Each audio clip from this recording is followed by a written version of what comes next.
Welcome back my YouTube channel recover knowledge. গত সপ্তাহে আমি টিবি রোগের বিভিন্ন ঔষধ এবং ট্রিটমেন্ট সম্বন্ধে আলোচনা করেছি। যারা দেখনি তো ভিডিওটি দেখে নিবে।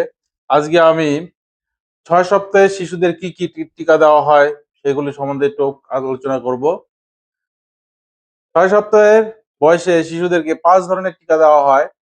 OPV first dose, penta first dose, rota first dose, PCV first dose এবং IPV first dose.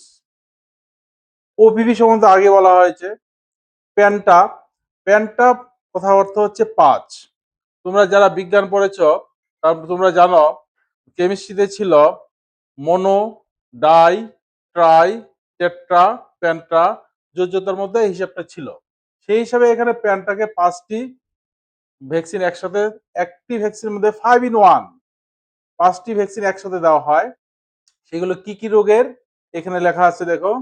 Diphtheria, tetanus, whooping কাশি, hepatitis B, haemophilia, influenza type B.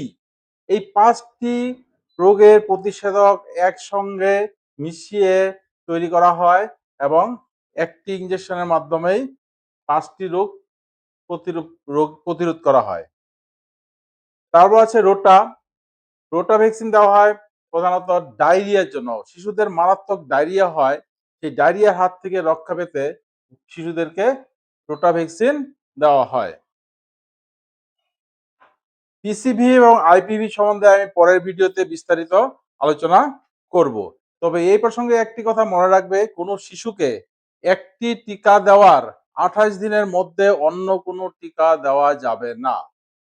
কারণ কোনো ভ্যাকসিন শরীরে প্রবেশ করার পর তার শরীরে গিয়ে অ্যান্টিবডি তৈরি হতে 28 দিন সময় লাগে। তাই যে কোনো ভ্যাকসিন দেওয়ার 28 দিন পর দ্বিতীয় ভ্যাকসিন দিতে হয়।